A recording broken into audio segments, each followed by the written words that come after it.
No me está escuchando. Bueno, fíjate, espera que Ay, el profe, a micro. mí me pasa lo mismo que Fátima, me dice restringido, algo así, Bueno, y yo estoy.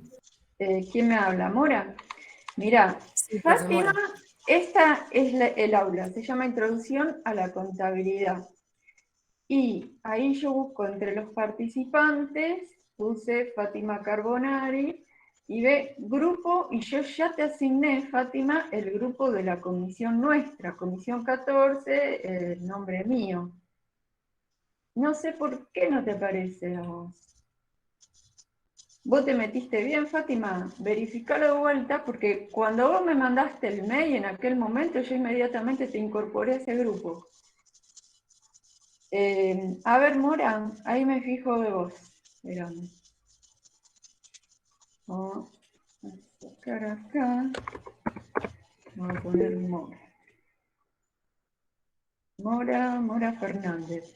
Mora, ¿lo estás viendo? Vos también, dice Comisión 14, Gallina Evangelina, que soy yo.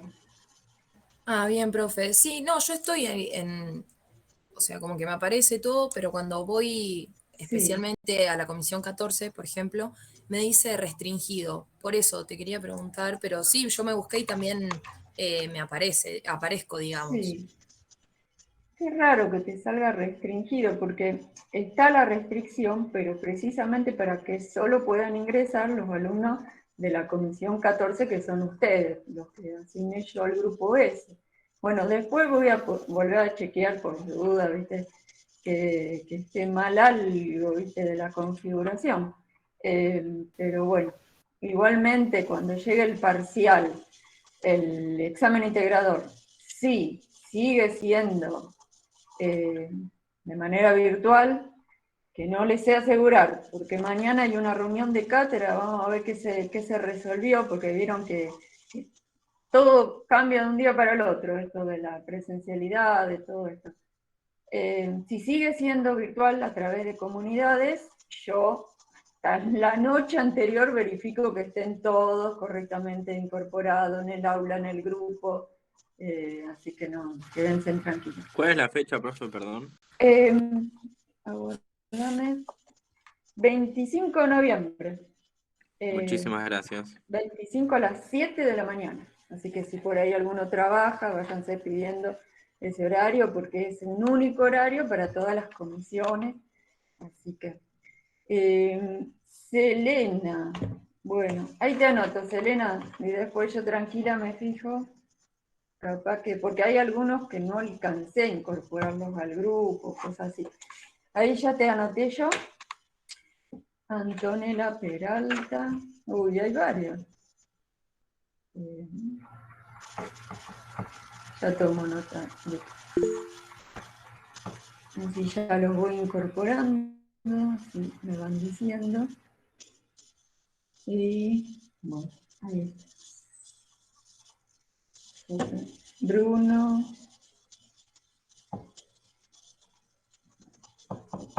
Juan, incorporar más. ¡Ey!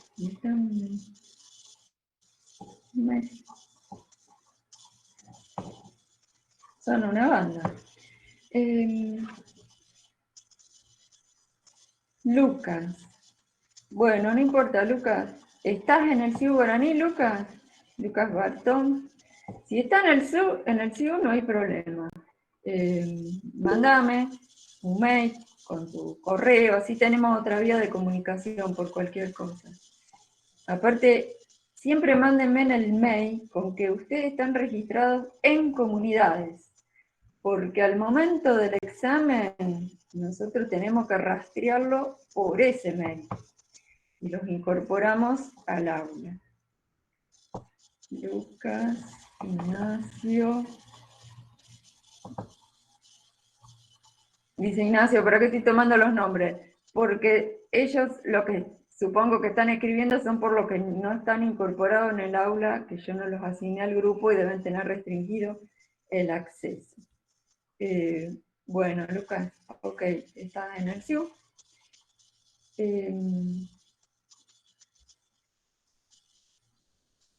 por más que en la parte de comunidad no esté el 25, voy a poder rendir. No, Fátima, sí o sí tenés que estar en el aula y tenés que poder ingresar al aula de comunidades. Si el examen es virtual, no lo vas a poder hacer, sino. Así que trata de chequear que puedas ingresar sí o sí, si no ya es un problema de sistema que tendrás que llegarte a la facultad y averiguarlo allí. Romina, espera, tome nota. Ailén. Qué raro lo que me están comentando que no puedan ingresar. Voy a ver qué está pasando.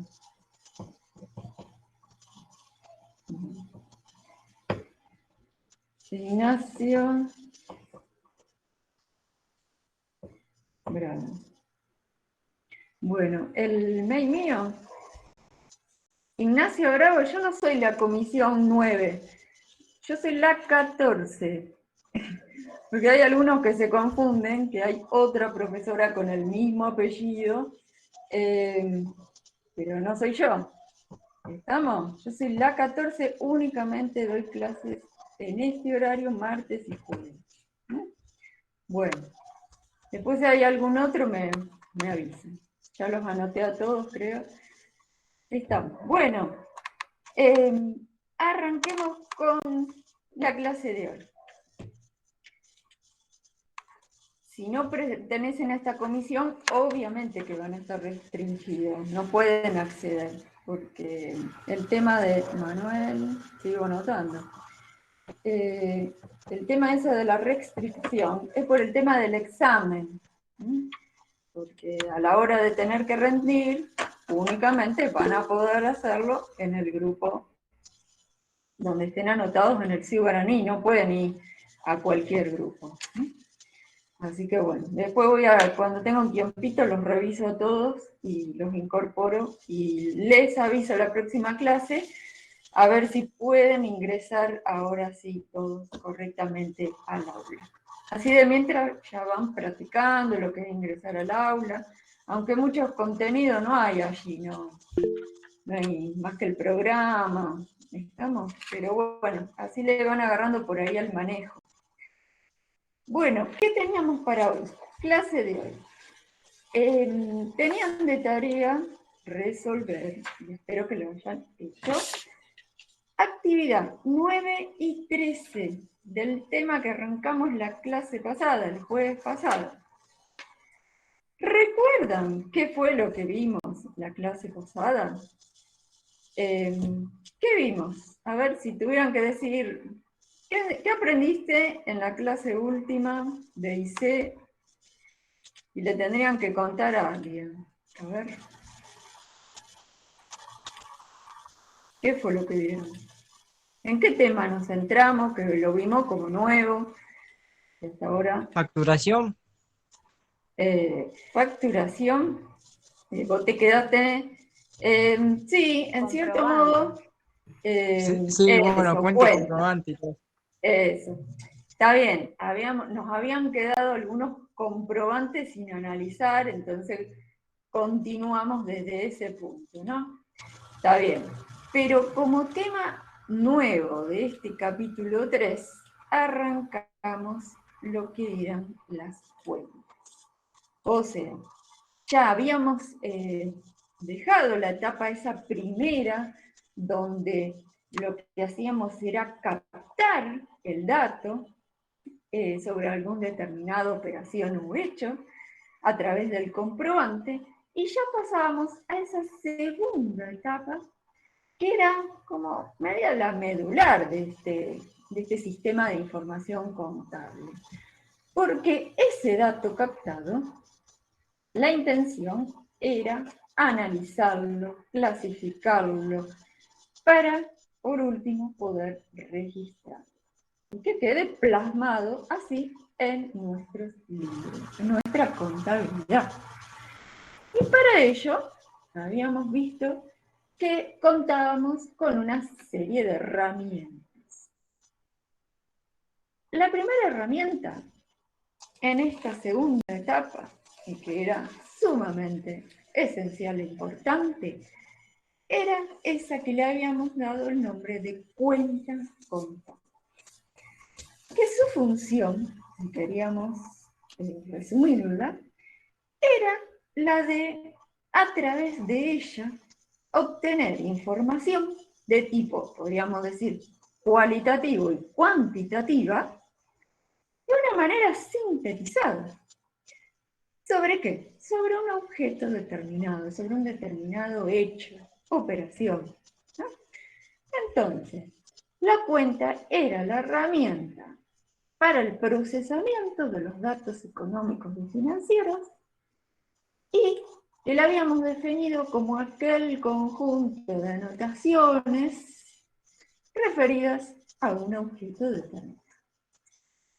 Y que no había un único tipo de cuenta que podíamos usar para esto, para registrar las operaciones, sino que dependiendo eso que nosotros queríamos anotar, íbamos a elegir qué cuenta usar.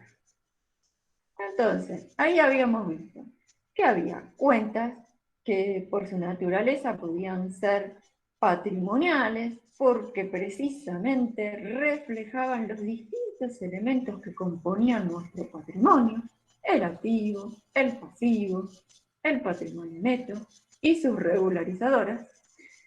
Después estaban las cuentas que reflejaban los resultados, positivos o negativos.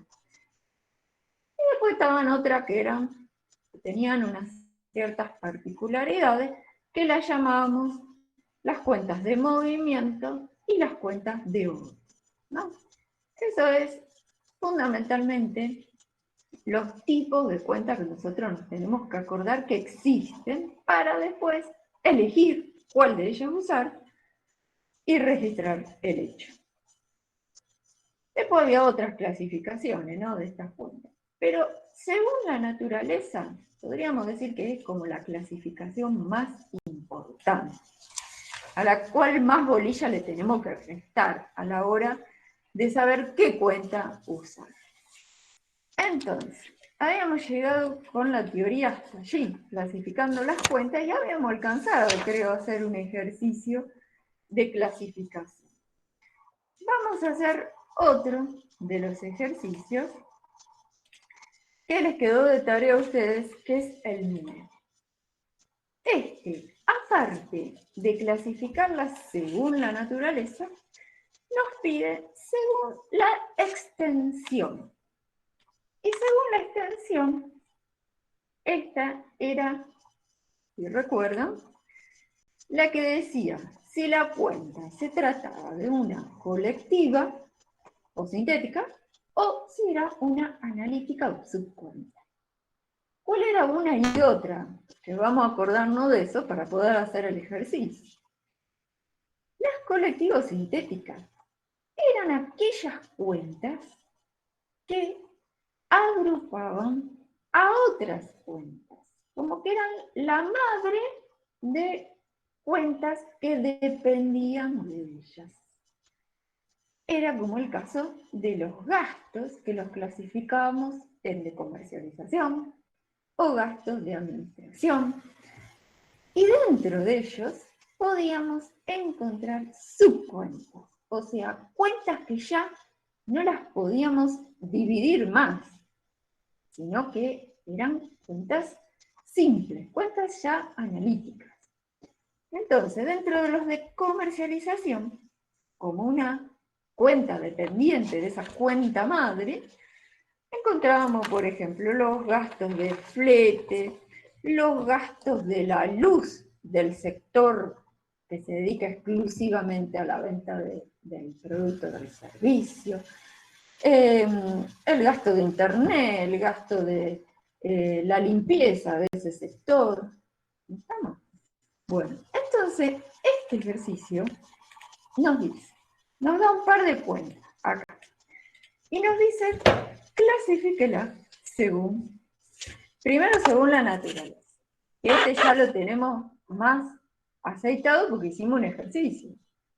Así que me van diciendo y yo voy completando. En base a la tarea que tenían que resolver para hoy, primera cuenta dice, Joaquín González Y entre paréntesis me dice que este señor se trata de un deudor por venta. Entonces, según su naturaleza, que yo ahí les puse para que recuerden que las clasificamos en cuentas patrimoniales, de resultados, de orden o de movimiento, este que es un deudor por venta. Entonces, ¿de qué tipo es? ¿Qué vamos a colocar allí? Si tuviéramos que este mismo ejercicio, que resolverlo en un examen, ¿qué vamos a escribir ahí? Es una cuenta de tipo patrimonial. Perfecto. Patrimonial. Y dentro de las patrimoniales, si quisiéramos ser todavía más detallista y hacerla más completa la respuesta, ¿qué me representa un deudor por venta? Es un crédito, un derecho que tenemos a nuestro favor. Entonces, si es un crédito, va a estar incluido, va a estar dentro de activos, pasivos, patrimonial, entonces. Activo. Activo. Dentro del activo. ¿Estamos? Bueno, ahí estaría súper completa la respuesta. Según la extensión, esta se trata de una cuenta, esa que habíamos dicho, colectiva o sintética, o se trata de una subcuenta, una que está metida dentro de otra. ¿Qué les parece? Por cómo está así planteada y mencionada la cuenta. Analítica. Sintética. Es analítica porque acá la cuenta que estamos nosotros analizando es esta. Joaquín González, el nombre. Y entre paréntesis, a modo aclaratorio, nos pusieron que es un deudor por venta. Entonces, Joaquín González va a ser la cuenta analítica o subcuenta que está metida dentro de la cuenta principal, la cuenta colectiva, deudor por venta. En deudor por venta yo voy a tener a Joaquín González, José García, Juan Pérez, todos los que constituyen mis deudores por mercadería que le vendí. Entonces, siempre que se le presente así un nombre en particular de una persona, se va a tratar de una cuenta analítica o subcuenta. ¿Estamos? Bueno, pasemos a la otra. Sueldos a pagar. Según la naturaleza, Patrimonial. patrimonial, perfecto. Y dentro de las patrimoniales es Vacío. un pasivo, porque ya la palabrita a pagar nos está indicando que se trata de una deuda que nosotros tenemos. ¿Mm? Bien, en esta, ¿cabe la posibilidad de analizarla si se trata de una sintética o una analítica? No, en realidad esta no. Entonces, solo admite una de las alternativas, y es decir, que es una cuenta de tipo sintética o... no, perdón. Vamos a ponerle... sí, vamos a dejarla así, que se trata de una sintética. No habría en este caso una analítica de esta cuenta, porque no se desagrega en más cuentas. Es sueldos a pagar. Ya como que no la podemos dividir más la cuenta. Salvo que quisiéramos ser muy exquisitos y desagregarlo por sectores, una cosa así, o si la empresa tiene diferentes departamentos, pero no es muy común hacer eso. De por sí es sueldos a pagar, listo. Es sintética. Bueno, en este caso la cuenta que sigue, contribuciones, sí.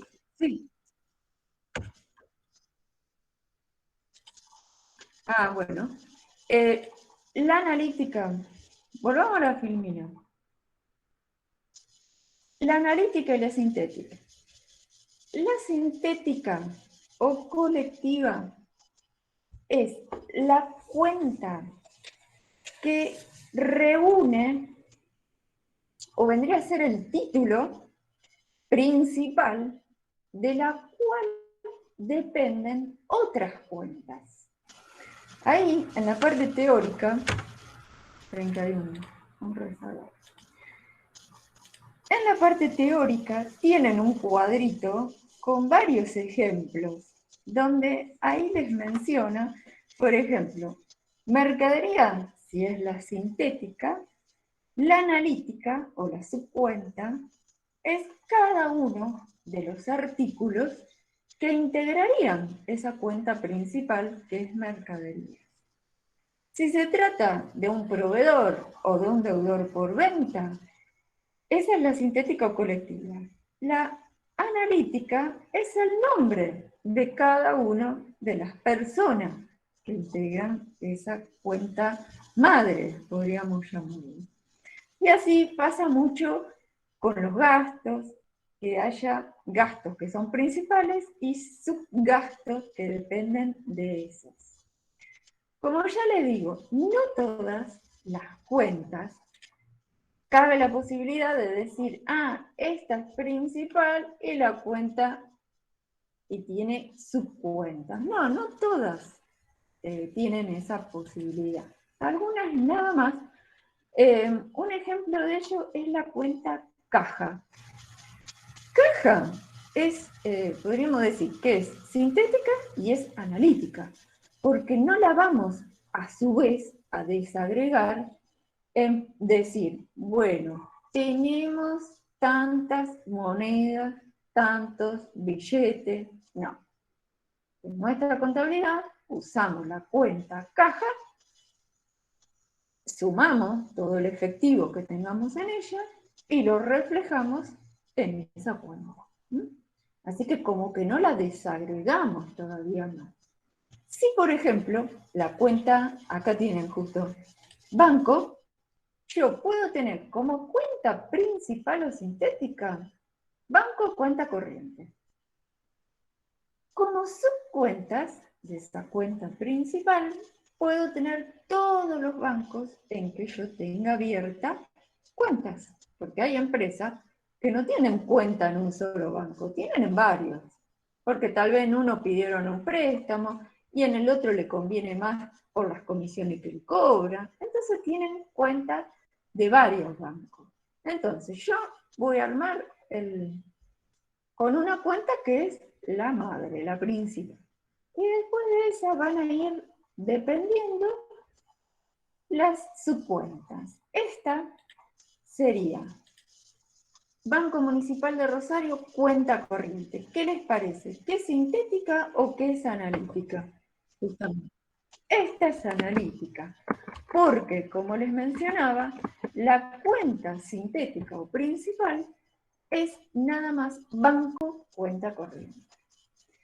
Esa es la sintética, pero cuando ustedes ya tienen un nombre del banco, Banco Municipal, Banco Santander, Banco Macro, Banco lo que sea, ahí ya eso la transforma en una cuenta analítica, o su cuenta, el nombre que ustedes le quieran dar.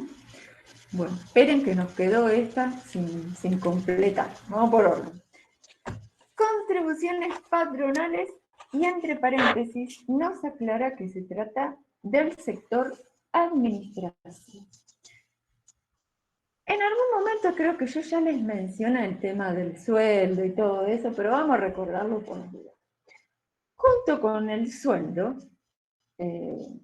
los empleadores deben pagar lo que se llama la contribución patronal, o sea, la parte de la obra social, la jubilación, que el patrón, el dueño de la empresa, contribuye de su parte a que el empleado justamente tenga todos esos beneficios sociales. Entonces, esto es una parte de lo que le cuesta a la empresa tener empleados. Aparte de lo que era el sueldo, debe a su vez la empresa hacerse cargo de esto que se llaman contribuciones patronales. Entonces, si dijimos que la cuenta sueldo, sueldo no con la palabrita pagada, ¿no?, sino cuenta sueldo pura, era una cuenta de resultado negativo, porque para la empresa un gasto, ¿no? Un gasto que le va a permitir obtener un ingreso, ¿no? Entonces, estas contribuciones patronales, el razonamiento es similar a la cuenta sueldo. Es una cuenta de resultado negativo. Bien, si queremos hacer más detallita, vamos a ponerle que se trata de una cuenta de gasto. ¿Y qué les parece que es? ¿Es una cuenta sintética o es analítica? En el modo en que está así expresada. Analítica. Es analítica.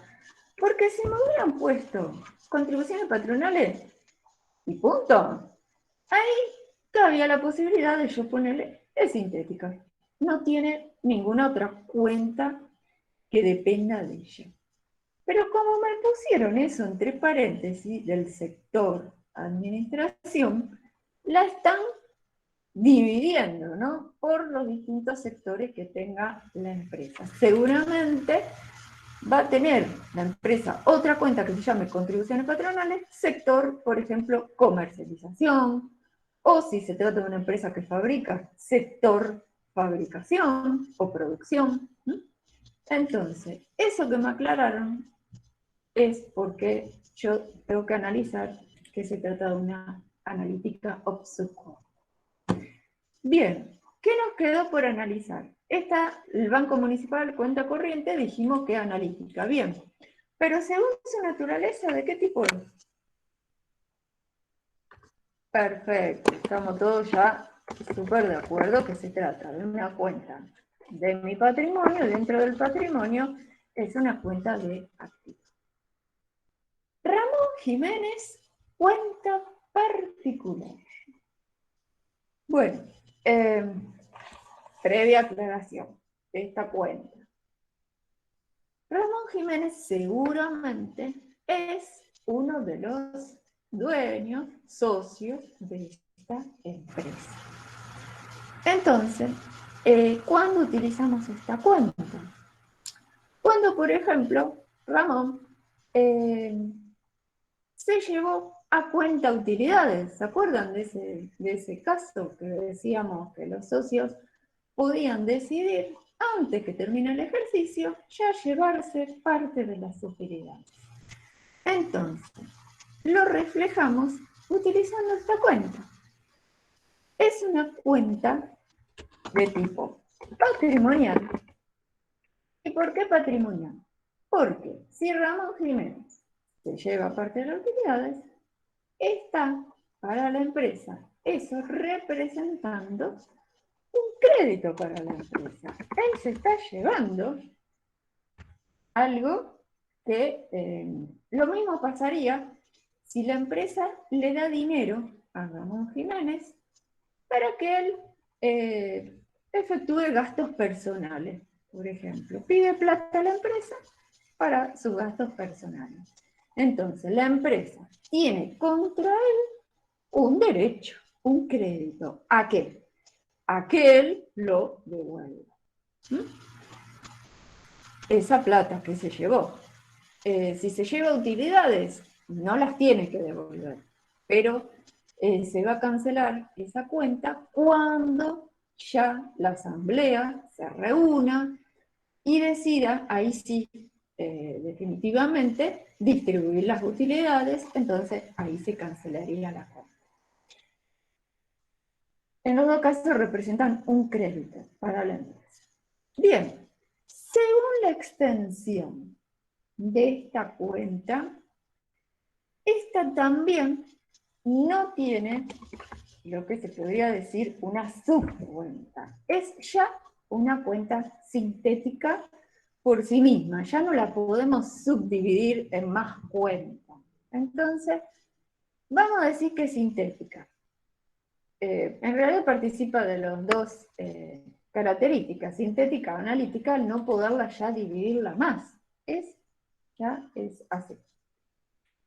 Y por último, artículo XXI, y entre paréntesis me aclara que se trata de una mercadería de reventa.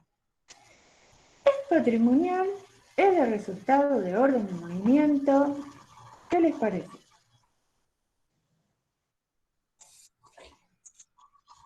Sí, eso es. ¿Hay alguien ahí que quiere participar? Se escucha de fondo.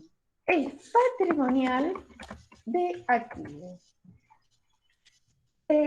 Mercadería que tenemos para revender, como bien sabemos, es de mi activo y por lo tanto es una cuenta patrimonial.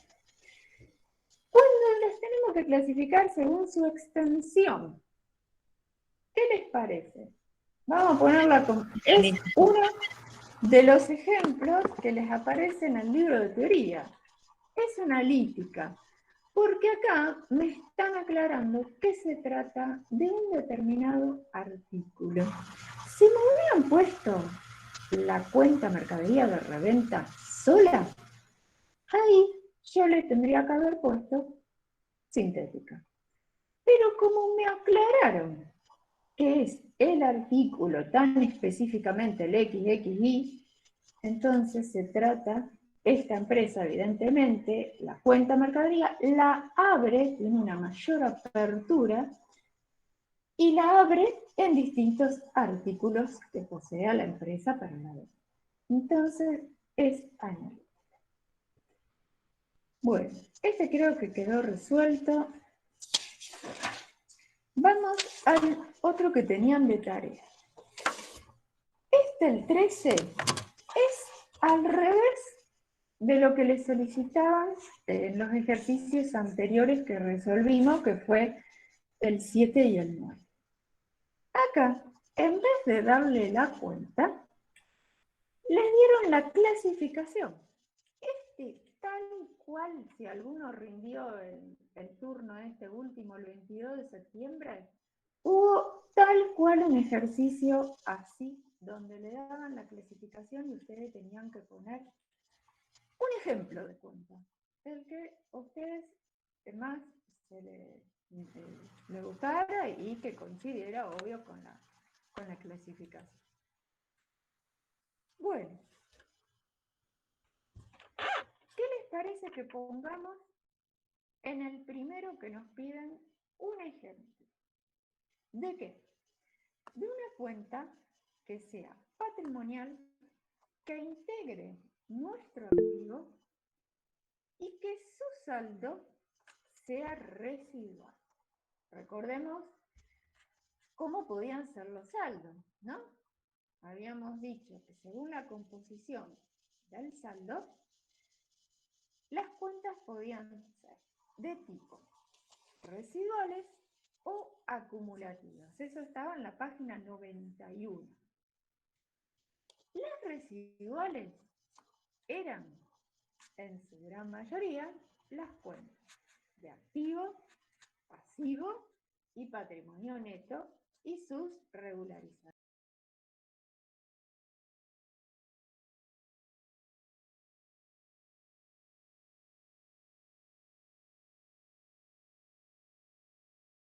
Clásico de una cuenta que es una T, así, donde la cuenta recibe aumentos y recibe disminuciones, ¿no? En esa cuenta. Y lo que me queda, al hacer la suma y la resta de todos esos movimientos, es lo que recibe el nombre de saldo. Entonces, había cuentas que ese saldo salía precisamente de esa suma y resta de los aumentos y disminuciones que recibía la cuenta. Esas eran las cuentas de activo, pasivo y patrimonio neto. En cambio, las cuentas, había otras que tenían saldo acumulativo, se las llamaba, porque se decía que solo recibían aumentos o solo disminuciones. Entonces, acumulaban, acumulaban, acumulaban, y después, llegado un momento, la cuenta quedaba saldada porque se trasladaba todo lo que habían acumulado a una nueva cuenta. ¿Cuáles eran esas cuentas? Las cuentas de resultado, positivo o negativo, y esas cuentas que habíamos dicho que eran media particulares, que eran las cuentas de movimiento, gastos de fabricación o las cuentas de IVA, IVA crédito, IVA débito, que todavía no las vimos en la práctica, pero bueno, las mencionamos. Entonces, este ejercicio medio que requeriría de parte de ustedes ya un conocimiento de cómo registrar a través de asientos y las operaciones, ¿no? Pero bueno, está planteado que en esta instancia vamos a resolverlo y aunque ustedes no lo terminen por ahí de comprender del todo esto del saldo, aunque sea que les quede con una respuesta a modo de tenerlo de material de estudio, y después, cuando sí aprendamos a registrar, vuelvan al ejercicio y lo repasan. Porque ya les digo, tomaron uno exactamente igual en el turno. Así que bueno, pensemos, una cuenta que sea del activo y que su saldo sea residual. ¿Cuál se les ocurre? Mercaderías. Mercadería, perfecto. Esa cuenta es de activo, ya lo vimos, y recibe aumentos y disminuciones. Entonces, si yo quiero conocer cuál es el saldo de la cuenta, no hago más que sumar todos sus aumentos, le resto todas sus disminuciones, y el saldo surge de esa diferencia. Ahora viene una un poco más complicada, porque me dice cuenta patrimonial, pero que es de ajuste y que deduce del activo, o sea, que resta a una cuenta de activo que yo tenga. Y su saldo es residual. Bueno, empecemos por lo primero. ¿Cuáles eran esas partidas de ajuste? Eran esas cuentas que cuando las clasificamos habíamos dicho que eran patrimoniales, pero se las llamaba regularizadoras o partidas de ajuste. ¿Por qué? Porque lo que hacían era ajustar precisamente a otra cuenta para llevar a esa otra cuenta a la cual ajustan a su verdadero valor al momento en que estamos nosotros haciendo la medición de la cuenta. Y era, como ejemplo, habíamos dado la cuenta amortización acumulada, por ejemplo, de un rodado. Esta, ¿era una cuenta patrimonial? Sí, porque el rodado integra mi patrimonio dentro de mi activo. Pero ese rodado iba perdiendo su valor de compra a través del tiempo porque lo íbamos usando. Ustedes sabrán que van acumulando kilómetros recorridos los vehículos. Entonces, esos kilómetros que acumulan hace que el bien vaya perdiendo su valor a la hora de venderlo, ¿no? Entonces, esa pérdida gradual del valor del bien la registrábamos a través de esta cuenta que la habíamos llamado amortización acumulada. Año tras año, nosotros un pedacito del valor del bien íbamos registrando cómo que fue perdiendo ese valor. Entonces, acá me piden una que sea de ajuste, esta justa, pero que reste al activo. ¿Estamos? Y es precisamente esta, la cuenta amortización acumulada. Resta a la cuenta rodados. Después, me piden una de ajuste, de vuelta, esas que eran medias raras, regularizadoras, pero no que reste a un activo, sino que sume a un activo. Y también habíamos visto el ejemplo, la cuenta intereses activos a cobrar. Esta, ¿cuándo nos aparecía? Cuando, por ejemplo, vendimos mercadería a un tercero, el otro no me la paga, en el momento me las deja debiendo, pero yo le pacto un interés. Entonces, durante el plazo que haya de financiación hasta que me pague, él no solo me va a deber la mercadería que yo le vendí, sino también esos intereses. Entonces, yo, cuando llegue la finalización del plazo, me paro allí y me pregunto, ¿cuánto me debe el deudor? Me debe el importe de la mercadería, el IVA, si es que tiene, más los intereses. Entonces, esta, por eso se llama una partida que está ajustando la cuenta de deudores por venta, pero ¿en qué sentido la ajusta? Sumando, incrementando la deuda que tiene ese deudor con nuestra empresa. ¿Se va entendiendo más o menos cómo lo tienen que ir resolviendo? Yo sé que es difícil sin haber visto todavía registración. Pero bueno, lo plantearon acá y hay que resolverlo por el momento de manera anticipada. Vamos a la otra.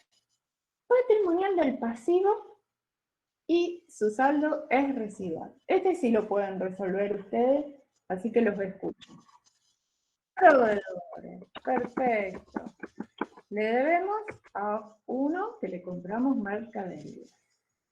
Va a tener obviamente la cuenta aumentos por cada compra que hagamos y disminuciones por los pagos que le vayamos haciendo. Entonces, el saldo se dice que es residual porque va a surgir de la diferencia entre esos aumentos y esas disminuciones. Ahora me piden un ejemplo de cuenta que sea de resultado positivo y del grupo de los ingresos. ¿Cuál se le ocurre que la recontra vimos con el tema de la igualdad? Una venta. Una venta. Principal cuenta de ingreso que puede tener la empresa, cuenta ventas. ¿Estamos? Y la cuenta ventas se dice que es por acumulativa, porque siempre acumula de uno de los lados de la T. Ustedes me dirán, pero puede haber alguna devolución de una venta porque nos hayamos equivocado con el momento en que le facturamos. Sí, sí, puede haber. Pero, ¿qué sucede? Esa disminución la vamos a registrar en esta T, la vamos a registrar, por ejemplo, esta es la T de ventas, imagínense. Ventas aumenta de este lado, del lado de la venta.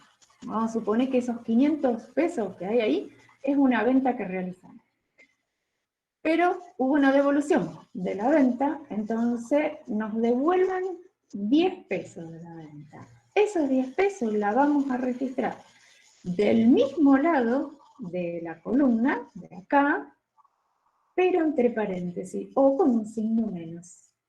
Nunca se registra del otro lado. Por eso es que estas cuentas se dice que su saldo es acumulativo, porque solo acumulan movimientos de uno solo de los lados de la T. ¿Estamos? Bueno, volvamos. Acumulativa. Ahora nos piden resultado negativo, pero pérdida. ¿Qué se les ocurre? Robo. Perfecto. Ahí que nos tendrían que aclarar. Una pérdida. Que no cuenta con seguro. También, perfecto. Pero nos tendría que decir una pérdida en sentido restringido, ¿se acuerdan? Porque así nos pusieron pérdida.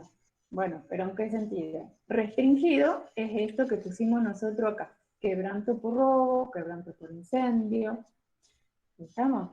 Y, obvio, más detallista todavía, que no tenemos un seguro que cubra el 100% del robo sufrido.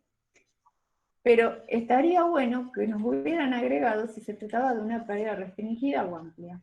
Porque si acá nos hubieran puesto pérdida en sentido amplio, ahí cuenta sería, por ejemplo, resultado del ejercicio o resultado no asignado, ¿no? Pero bueno, supongamos que es pérdida en sentido restringido. No seamos tan exquisitos. Resultado negativo, cuenta de gasto. Ejemplo. Costo de la mercadería vendida. ¿Cuál más? Aquí tenemos otra opción por ahí. Algún gasto. Cualquier gasto que se nos ocurra. Gasto de la luz. Eso, gasto de energía eléctrica, se puede poner. ¿Estamos? Cualquier gasto. Bien. Patrimonial del patrimonio neto. ¿Cuál? Capital, ¿puede ser? Capital, perfecto. ¿Cuál otra podemos llegar a tener que la tuvimos viendo en los ejercicios de igualdad? Aporte de los socios. Resultado no asignado, porque aporte de los socios, guarda, tenemos que primero definir bien la cuenta. Si se trata de la cuenta, ponele José Pérez, cuenta aporte. Si es esa a la cual vos te referís, es una cuenta patrimonial, pero del activo, porque ahí lo que hacen los socios es comprometerse a aportar a la sociedad. Entonces, es un derecho que la empresa tiene contra el socio que efectivice su aporte, ya sea en efectivo, en bienes, lo que sea. ¿Estamos? Entonces, como posibilidades tenemos capital, resultado no asignado, y otra que podría llegar a ser reserva, que dentro de la reserva teníamos esa, la legal, la facultativa, la estatutaria, vamos a ponerle legal. Todas las reservas pueden ir allá.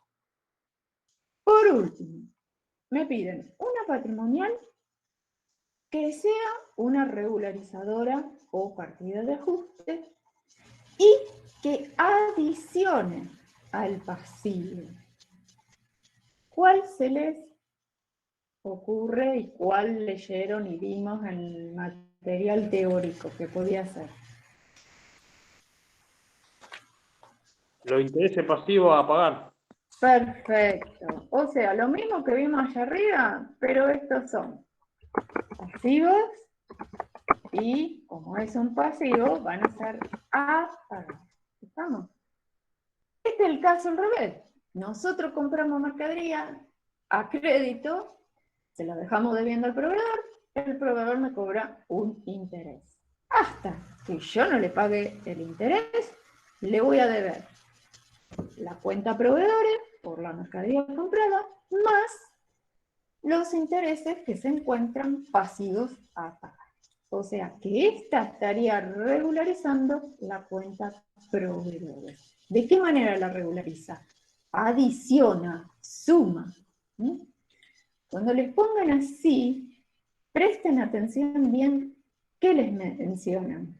Si les dicen adicione, significa que sume a otro pasivo. Si le dice que deduzca, significa que resta.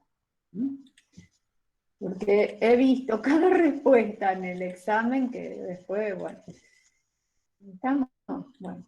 Ahí les quedaron el ejercicio resuelto con varios ejemplitos.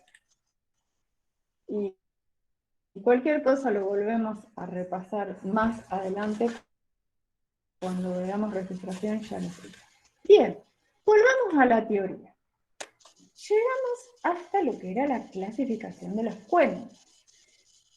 Pero esas cuentas que nosotros elegimos como herramienta que nos van a permitir registrar todos esos hechos y operaciones económicas, ¿qué vamos a hacer con las cuentas?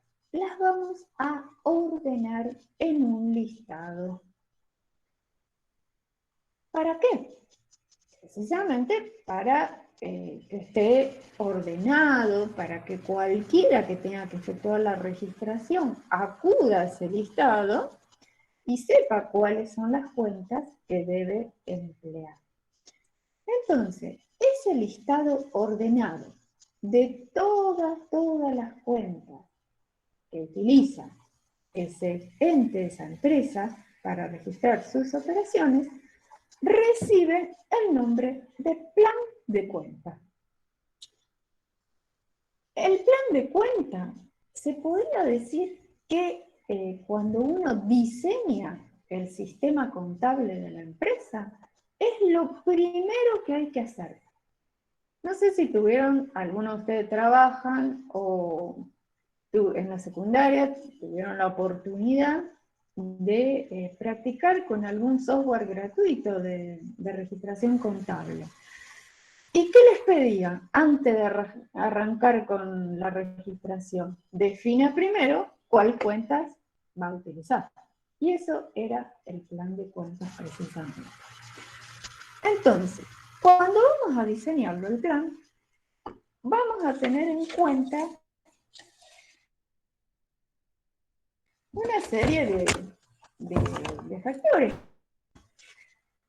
La organización legal del ente, si esta empresa está constituida bajo alguna de las formas legales que menciona nuestra Ley General de Sociedades. ¿Y por qué? Porque va a ser distinto las cuentas que yo vaya a emplear para representar, como dijo la compañera, el compromiso de aporte de los socios. Si se trata de una sociedad anónima, seguramente vamos a tener la cuenta accionista. Pero en cambio, si se trata de una SRL, no vamos a tener accionista. Vamos a tener la cuenta José Pérez, cuota suscripta. Si se trata de una sociedad colectiva, vamos a tener la cuenta que refleje ese compromiso de aporte de los socios, Juan Pérez, cuenta aporte. Y así, cualquiera sea el tipo de sociedad que nosotros hayamos elegido para nuestra empresa. Otra cosa muy importante es la actividad a la cual se dedica la empresa. Porque no va a ser lo mismo una empresa que comercializa un determinado bien, donde va a tener la cuenta en mercadería, a otra que, por ejemplo, fabrica ese bien, donde va a tener la cuenta materia prima, mano de obra, gastos de fabricación, todos los insumos que emplee, la fuerza motriz, bueno, va a tener muchas más cuentas capaz que otro. Por ejemplo, una empresa agropecuaria tiene planes de cuenta bastante particulares porque no tiene la cuenta mercadería, sino que encontramos hacienda vacuna, soja, trigo, que vendrían a reemplazar lo que para otras sería la cuenta mercadería.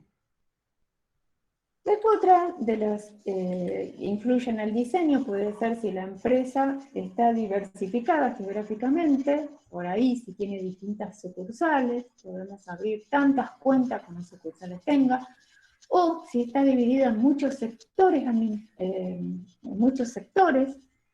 puede haber cuentas para cada uno de esos sectores, y las normas a las cuales está sometida la organización.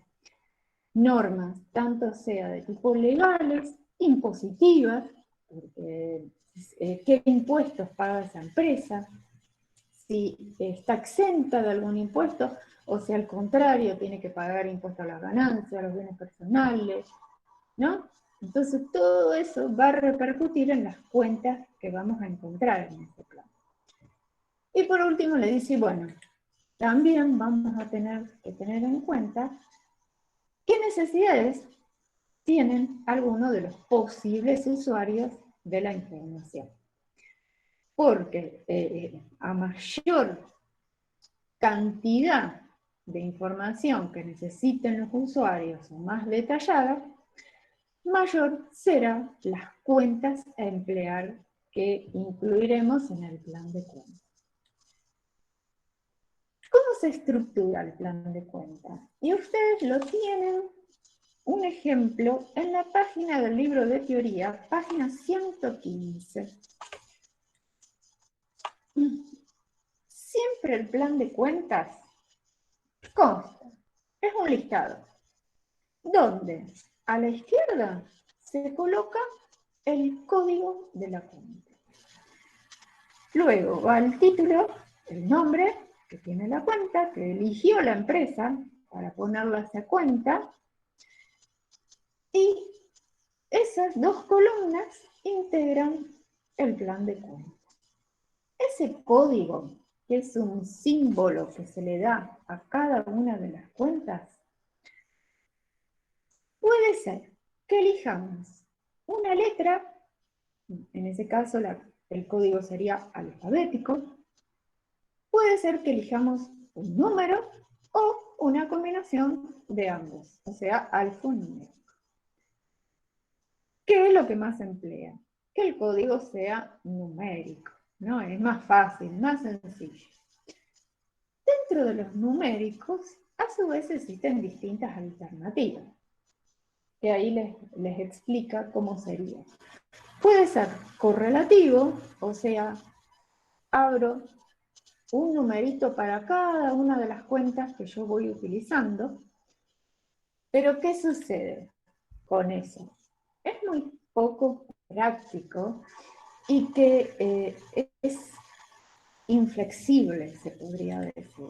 Porque imagínense que yo pongo 1, cuenta caja, 2, cuenta banco, 3, cuenta...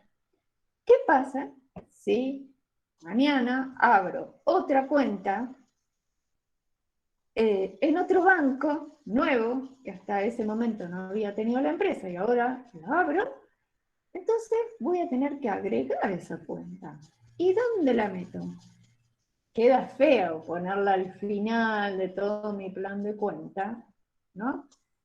Siempre hay que seguir un orden coherente, que queden todas las cuentas agrupadas, que sean del mismo tipo. Entonces, esa alternativa, la numeración correlativa,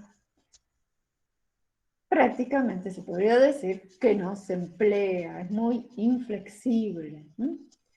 Después hay una numérica por grupo, numérica segmentada por grupo, que más o menos vendría a salvar las deficiencias que tiene la correlativa. Pero la que más se emplea en la práctica es la que se llama la numérica de signos. Que ahí yo les puse, si ustedes lo están viendo la filmina, ¿no? Yo me olvidé de preguntarle. ¿Lo ven? ¿Se ve? ¿Sí? Ah, bueno. Bueno, lo que hacen es, agarran cada elemento que integra mi patrimonio. Ustedes se acordarán de la igualdad contable. A cada elemento le asignan un número. Al activo el 1, al pasivo el 2, al patrimonio neto el 3, a los resultados el 4, y después, si usamos cuentas de movimiento o cuentas de orden, le asignará el 5 el 6. Después, esos son los nombres madre principales, ¿no? De un grupo determinado de cuentas. Eso no me sirven a mí para registrar activo. Yo no registro nada con esa palabra activo, ¿no? Entonces, eso en contabilidad recibe el nombre de rubro. El rubro es el nombre que se le da a un conjunto de cuentas que comparten una misma característica.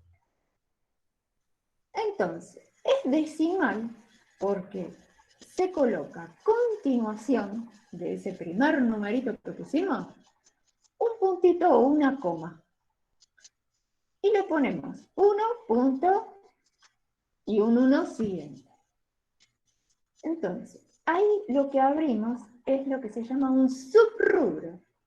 Todavía ese no me sirve para registrar. Es un segundo título. Le ponemos caja y banco, por ejemplo.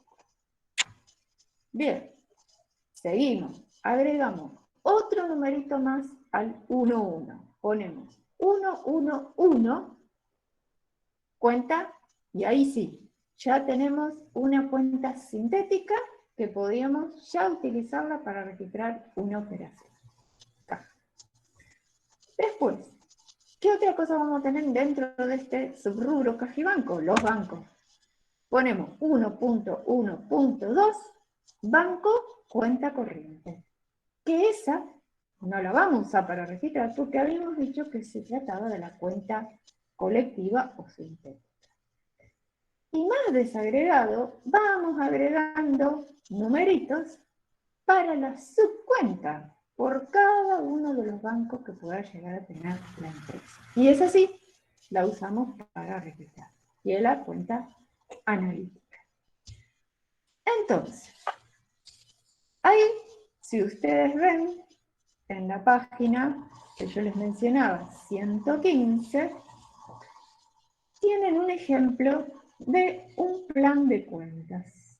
Entonces, le ponen el 1 al activo y después van abriendo rubros y subrubros hasta llegar a las cuentas analíticas.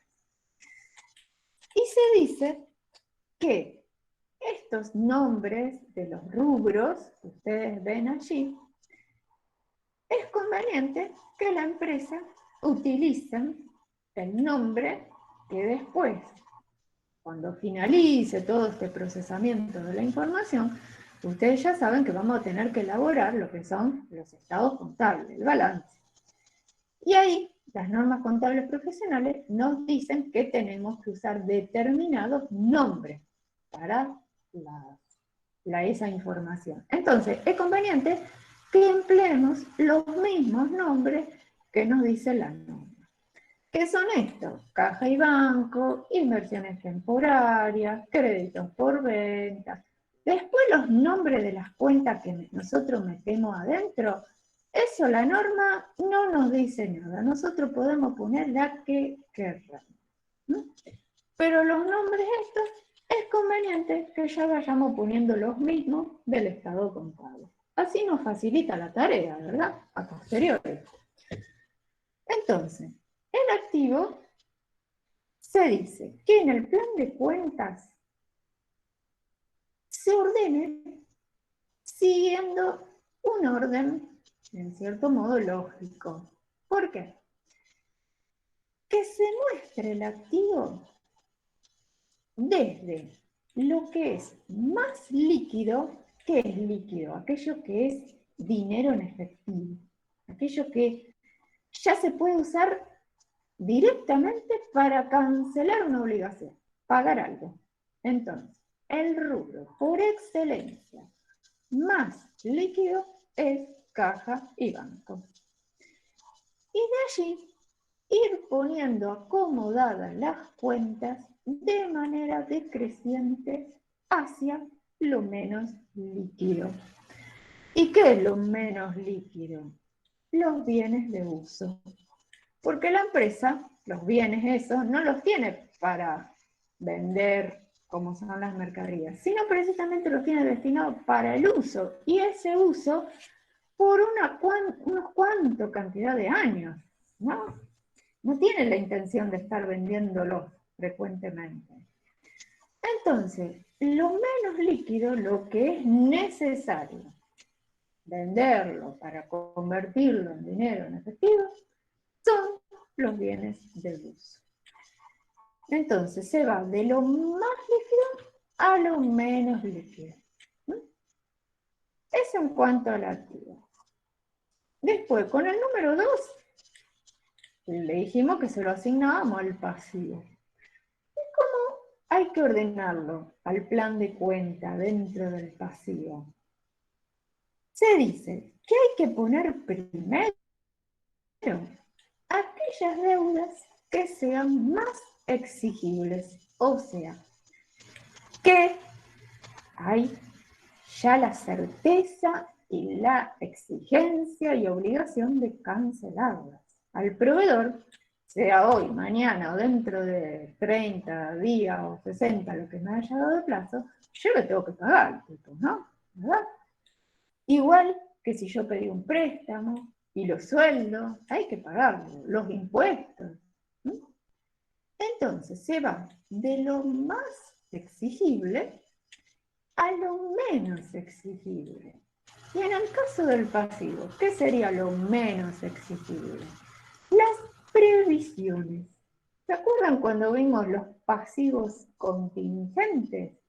Aquellos que si bien hoy no existía la obligación de parte nuestra de pagarlo, podía en el futuro ocurrir ese hecho eventual contingente que me convirtiera esa eventualidad en una deuda cierta, en una deuda exigible.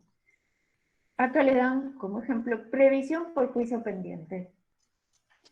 A hoy yo no tengo todavía la deuda, pero si en el juicio lo pierdo y el juez dictamina que yo perdí y tengo que pagar, entonces ahí sí se me va a convertir en una deuda exigible. Entonces, se va de lo más exigible a lo menos exigible. Después, con el número 3, se lo asignamos al patrimonio neto. El número 4, a todas las cuentas de resultado, que primero ponemos las de ingreso y después ponemos las que sean de resultado negativo. Y por último, sí tenemos las cuentas de movimiento y las cuentas de... Y ahí estaría un plan de cuenta ejemplificativo, que es el que vamos a usar nosotros para registrar todas las operaciones. Así que vayan medio recordando el nombre de las cuentas. Y bueno, ya les digo, se compone siempre de un código más el título o nombre que le asignemos a la cuenta. Bien, ahora, página 93 de la teoría. Ese era el plan de cuenta, código más título. Pero la empresa, y yo les diría que es muy adecuado, que si se trata de una empresa que le gusta trabajar eficientemente en su contabilidad, es muy conveniente que las empresas diseñen lo que se llama el manual de cuentas. ¿Y qué es un manual? Un libro, un cuadernillo, ¿no? Donde la empresa se toma un poco de trabajito, vamos a decir,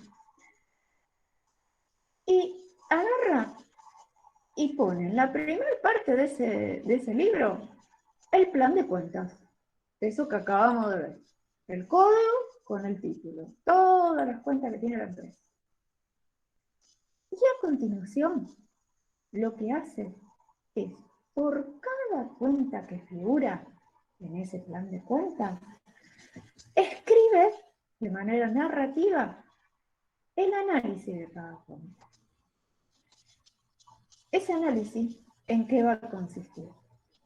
En decir, por ejemplo, y acá les puse yo un ejemplo de qué sería una hoja de ese plan de ese manual de cuentas. Agarramos y ponemos código de la cuenta, nombre de la cuenta, mercadería.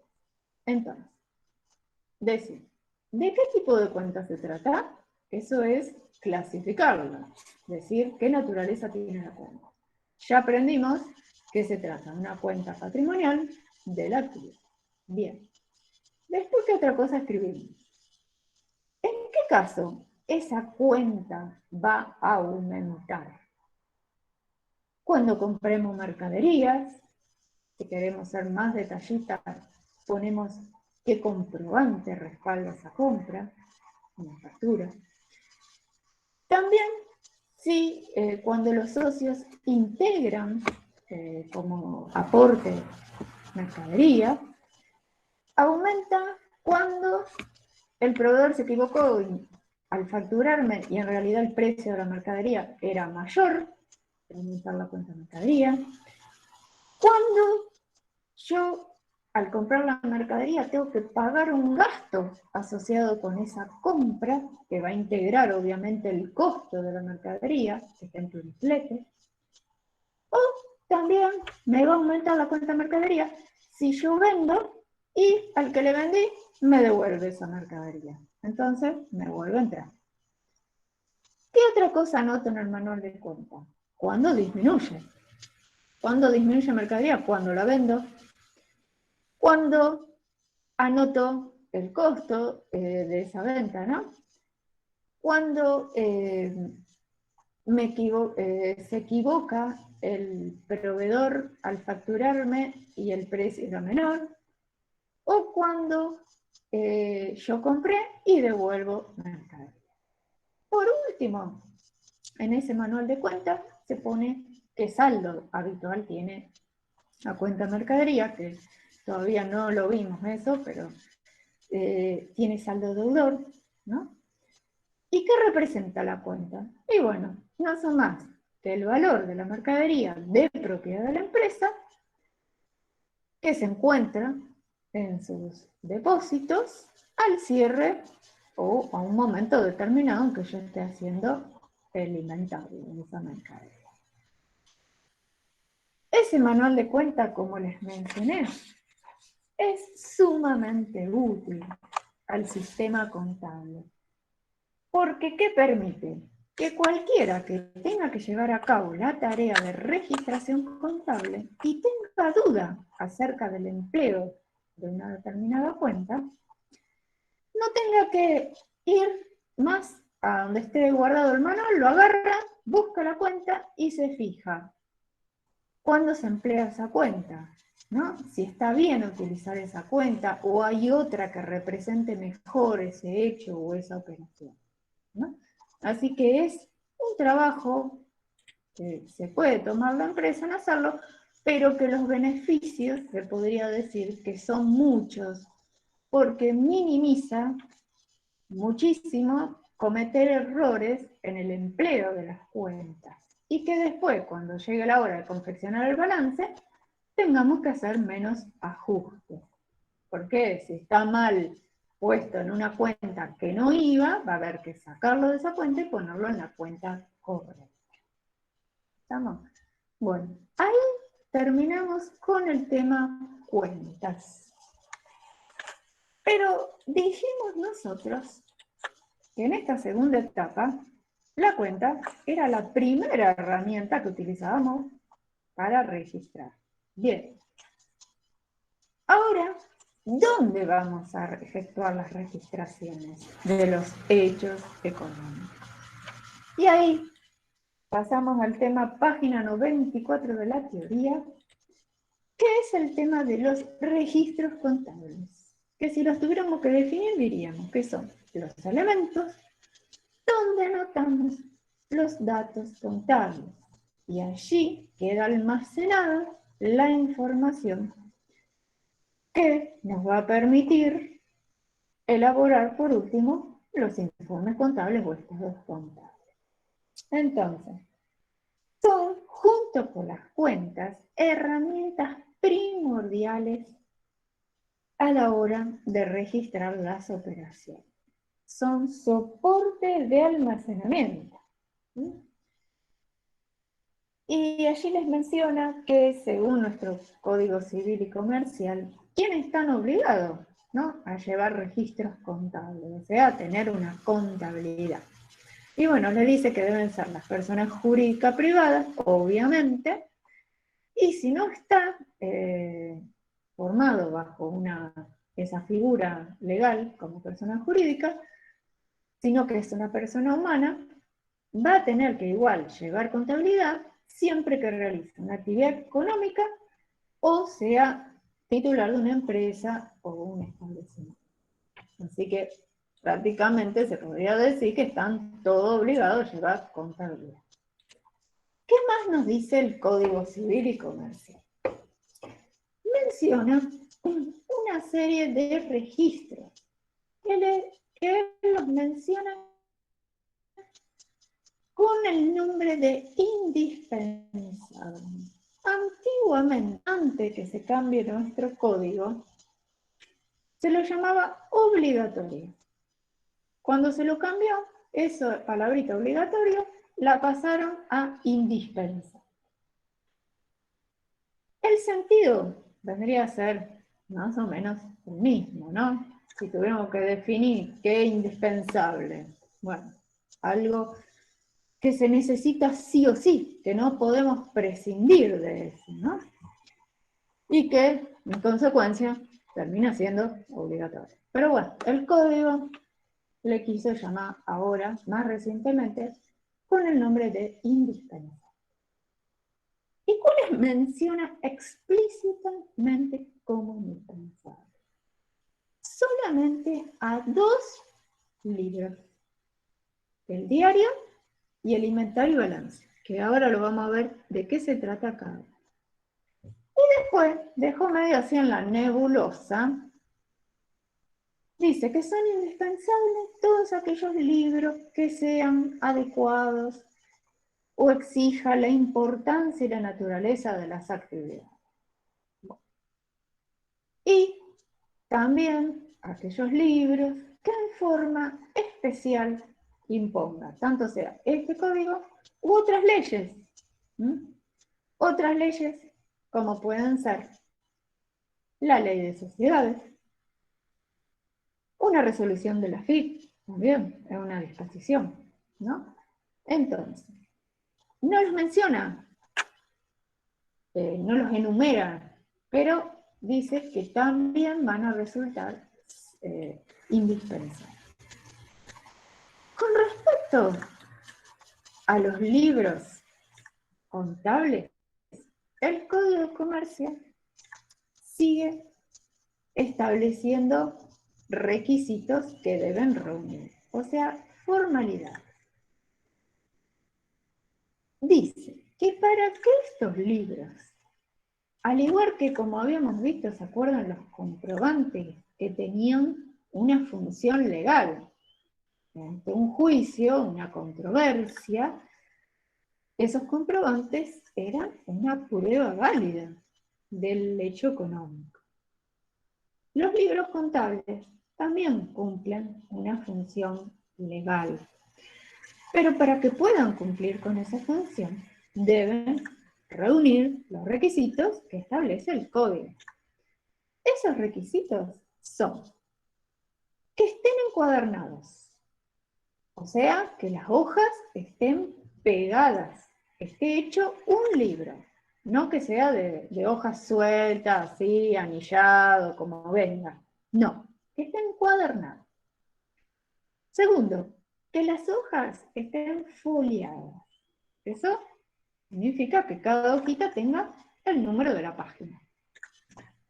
Y el otro requisito es que estén rubricados. La rúbrica es una autorización. Es ir al Registro Público de Comercio, en nuestro caso, que se encuentra en los tribunales, ahí en Pellegrini y Balcarce, llevar el libro, ese libro, antes de comenzarlo a utilizar, o sea, vamos a la librería, esto, no sé si habrán visto alguna vez esos libros, yo acá le puse una foto, se compran en la librería, vienen así encuadernados, ya foliados, y se llevan al Registro Público de Comercio con una nota dirigida al juez del registro, con todas las formalidades, solicitando que nos rubrique el libro.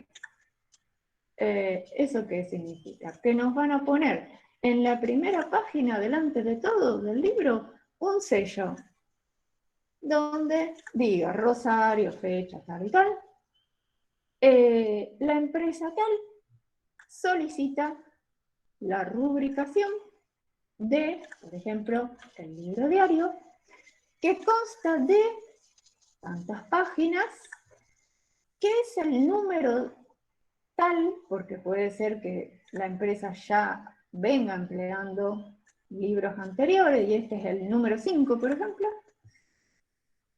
Y bueno, con ese sello, con esa nota que ponen adelante de todo, que abajo va el sello y la firma del encargado del registro, nosotros ya nos podemos quedar tranquilos y comenzar a utilizarlo, el libro. A sentar en él las operaciones. Esa rúbrica le da el carácter legal al libro, ¿verdad? Si lo tenemos que llegar a presentar como una prueba en un juicio, si no está rubricado, ese libro no sirve de nada. Y bueno, antiguamente se compraba el libro, tenía las columnitas donde se iba escribiendo manualmente, o sea, de manera manuscrita, cada una de las cuentas con sus importes. Hoy lo que se hace es comprar los libros que tienen las páginas en blanco, se imprimen por computadora los asientos y después se llevan a las librerías, que lo que hacen es un copiado láser y lo transcriben al libro que está encuadernado. ¿Qué sentido tenía esto de que estuviera encuadernado? Y bueno, porque eso impide mutilar alguna parte del libro, o sea, arrancarle las hojas o agregarle alguna, ¿no? Siempre encontramos la viveza de alterar la veracidad del libro por ahí. Entonces, el Código de Comercio nos dice que se prohíbe alterar el orden de los asientos o dejar un espacio en blanco para después rellenarlo con algo, interlinearlo, rasparlo, pegarle algo, tacharlo, arrancarle hoja, ¿no? Esto estaba más enfocado cuando la contabilidad era llevada, como les digo, de manera manuscrita. Hoy, con todos los sistemas de procesamiento electrónico de datos, que el 99% de las empresas lo utilizan para registrar sus operaciones, ya como que medio han caído en desuso estas prohibiciones, pero el código las sigue manteniendo por si hay algún vivo que quiera hacer algo de esto. Bien, bueno, esto ya se los mencioné. Vamos a cada uno de los libros.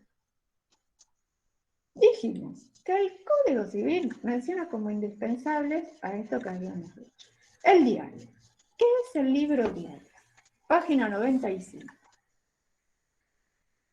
El libro diario, y como el nombre de él lo dice, es el libro donde se asienta, día por día y en el mismo orden en que van sucediendo las operaciones que lleva a cabo la empresa. Tal cual como se suceden en el tiempo, existe la obligación de respetar ese orden e ir registrándolas. Por eso se dice que es un libro de tipo cronológico, es por fecha.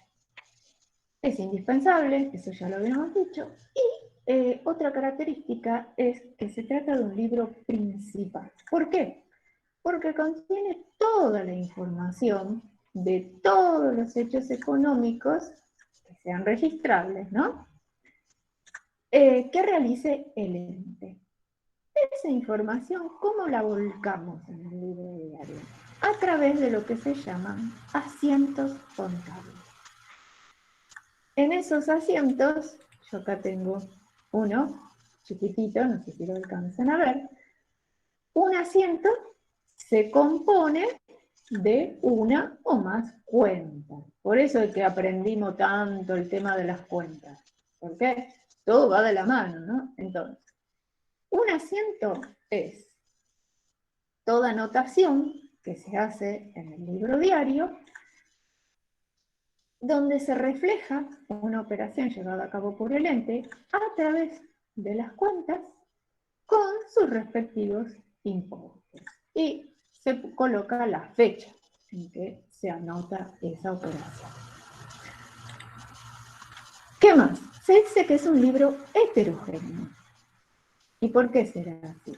Porque esos asientos se tratan de todas las operaciones, independientemente de qué operación se trate. Yo voy registrando. Entonces, vamos a encontrar información que no está agrupada de una manera determinada, sino que es toda variada la información. Y después se dice que puede ser un registro de primera o segunda entrada.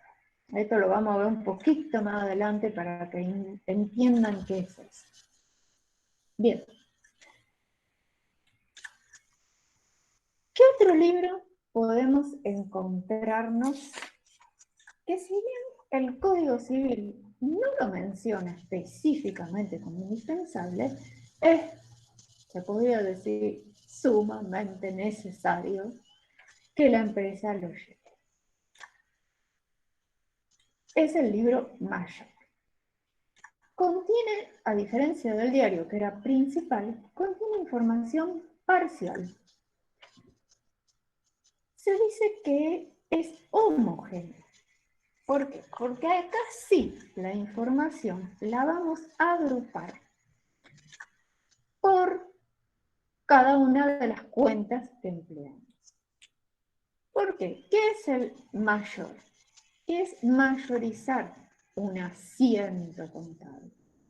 Nosotros en el libro diario hicimos un asiento, que ustedes todavía no saben registrar, pero sería, compramos mercadería a un proveedor, ¿no? Usamos ambas cuentas. Esto que hicimos en el diario se refleja en el otro libro, que es el libro mayor. ¿Y de qué manera? Cada una de las cuentas que empleemos, por cada una de ellas, vamos a abrir lo que se llama un mayor de esa cuenta. Que la forma más simple y esquemática vimos que se representa a través de una T, ¿no? La cuenta tiene una T, donde de un lado registramos los aumentos y del otro lado registramos las disminuciones de esa cuenta. Podemos agregarle las fechas. Entonces, para la cuenta mercadería abrimos un mayor, una T. Y para la cuenta proveedores abrimos otra T, ¿no? Y así, cada vez que hagamos un asiento, una registración en el diario, vamos a ir mayorizando, o sea, volcar ese movimiento en otro libro que es el mayor. Por eso se dice que el libro diario es un libro de primera entrada, o sea, del comprobante que teníamos la factura nosotros de compra, de allí volcamos esa información en el libro diario. El primer lugar donde aterrizamos, vamos a decir, el libro diario. Ahora, de ese libro diario, esa información la trasladamos a otro libro, que es el mayor. Entonces, el mayor siempre va a ser un libro de segunda entrada. O sea, la segunda parada que hacemos es el mayor. ¿Estamos? Bueno. ¿Y qué otra cosa más podemos decir del mayor? Que podemos encontrarnos con mayores que sean generales y mayores auxiliares. ¿Cuándo vamos a usar un mayor general? Y bueno, para esas cuentas precisamente que vimos que eran la sintética colectiva.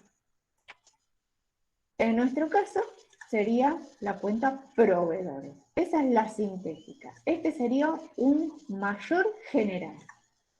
Ahora, si yo tengo varios proveedores, vamos a abrir tantos mayores como proveedores tengamos. Por ejemplo, vamos a tener el mayor del proveedor Juan Pérez. Entonces, Ese otro mayorcito va a ser para la cuenta analítica o subcuenta. Y ese mayor va a recibir el nombre de mayor auxiliar. ¿Estamos?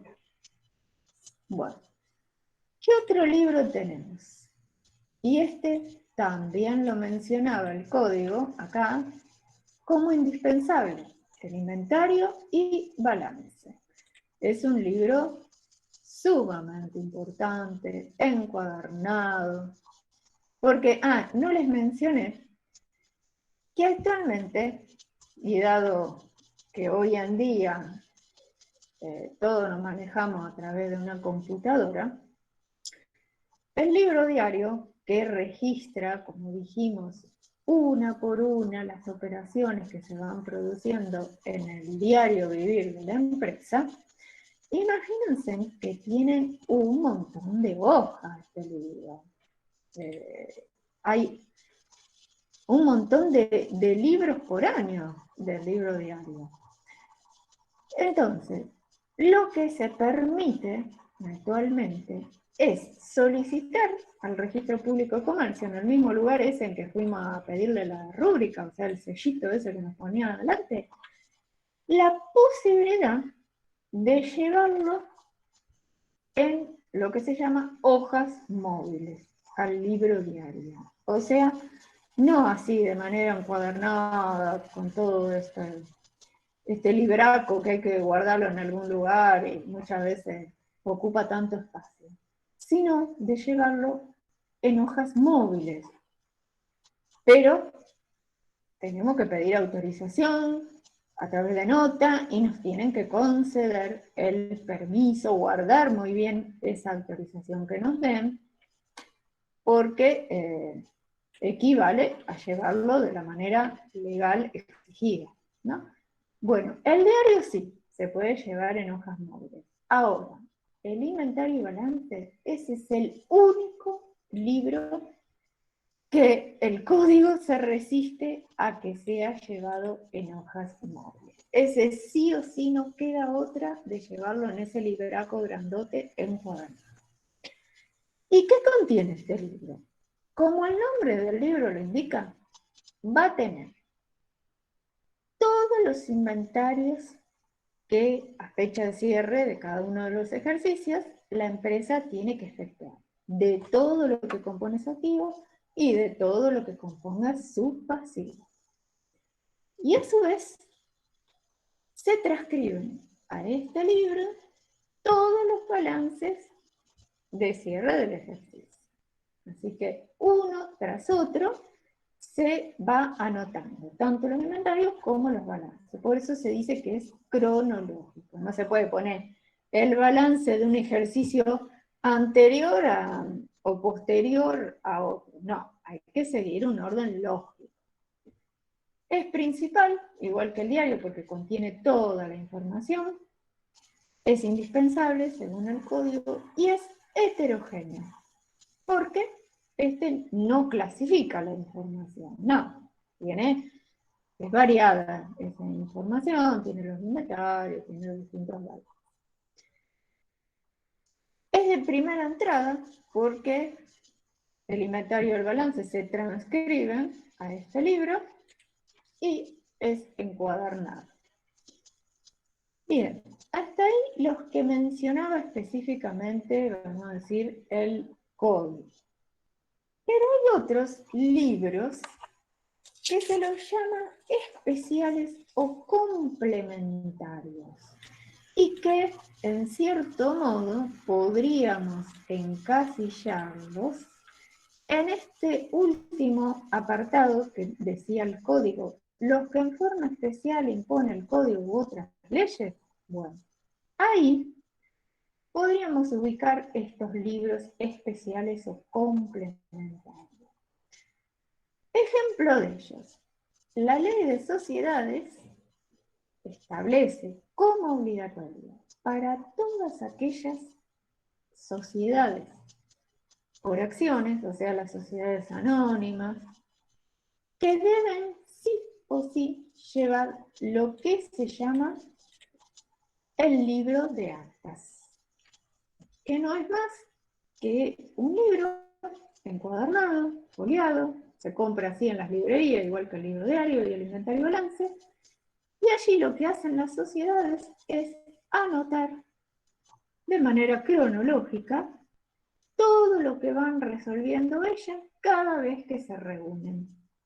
Se reúnen para tratar los resultados del ejercicio, o para tomar alguna decisión importante, de comprar algún bien de uso o de pedir un préstamo al banco. Bueno, de todas esas reuniones van dejando constancia en ese libro de actas. ¿Qué otro libro también tienen las sociedades por acciones? La sociedad anónima, el libro de registro de acciones, donde contiene cuántas acciones componen el capital de la empresa, de qué tipo son esas acciones, bueno, todo eso muy pormenorizados en detalle. Y otros, ahí estarían los libros especiales o complementarios que se los menciona también en la página 98. Ahí los mencionan también. Bueno, ¿qué nos queda por decir de los libros? Es que los registros también los podríamos clasificar. Así como hicimos con las cuentas, los registros también cabe una posible clasificación para ellos. ¿Y qué medio ya la fuimos viendo al analizar el libro diario, el mayor y todo eso?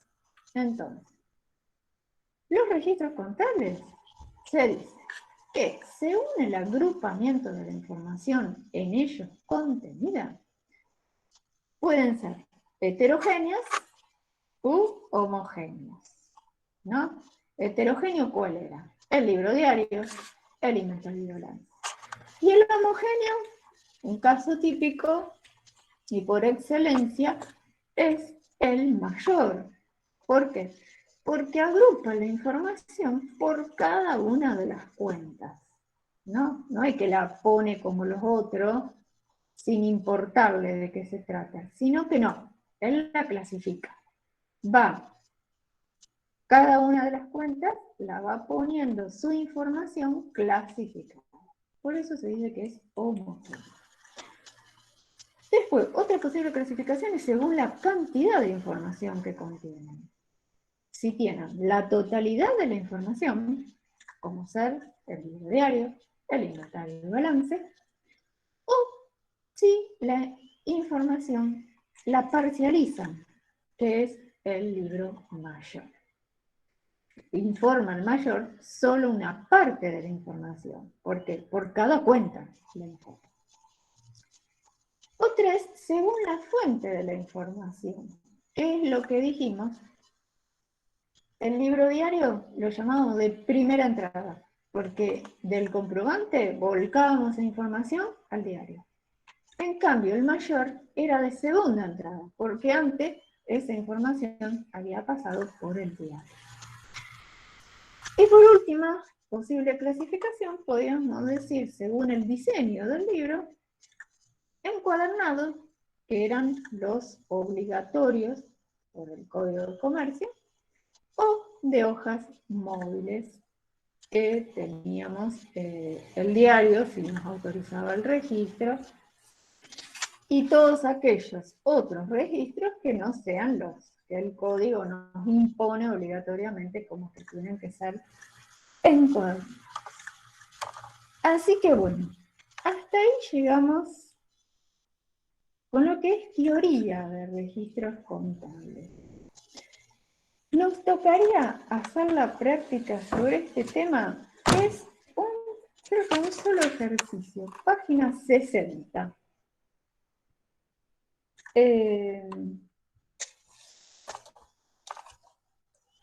Pero lo voy a preferir que ustedes lo intenten hacer de tarea en base a esto que acabamos de ver hoy y lo resolvemos entre todo la clase que viene, porque le vamos a agregar el puntito que sigue, en la teoría, porque así ustedes lo van a comprender mejor, ese ejercicio. Porque ahora lo vamos a hacer y le van a quedar colgado algunas cosas que no entiendan. Entonces, vamos a agregarle un punto más de teoría y lo resolvemos entre todos. Pero ustedes igual intenten hacerlo de tarea y lo corregimos. Y vemos lo que no sabemos. ¿Estamos de acuerdo? Bueno, no sé si quedó alguna duda que me hayan escrito por el chat que yo no pude ver. No, aparentemente no. Bueno, nos vemos el jueves. Por hoy llegamos hasta acá. Así no avanzamos con los temas de teoría. Y el jueves seguimos con lo mismo y le agregamos otras cosas. ¿Estamos? Profe, entonces el jueves que es como asueto, da igual clases. Sí, medio feriado, no se sabe, viste, bien cómo se toma administrativamente, pero no sé, ¿ustedes están de acuerdo en dar clases? ¿Vienen, no vienen? Yo doy. Así no se nos atrasan tanto los temas y llegamos más airiosos al examen por ahí. Más que esto son bastante teóricos por ahí los temas. Ya cuando veamos la práctica vamos a tener más tiempo y no lo hacemos tan apresuradamente. No sé qué les parece a ustedes. Por eso digo, demos clase y ya estamos. Perfecto, profe, gracias. Bueno, chicos, nos vemos el jueves. Pasen buenas noches y los espero. Chao, Nos vemos, chicos. profe, gracias. Adiós. Chao, hasta Saludos. luego.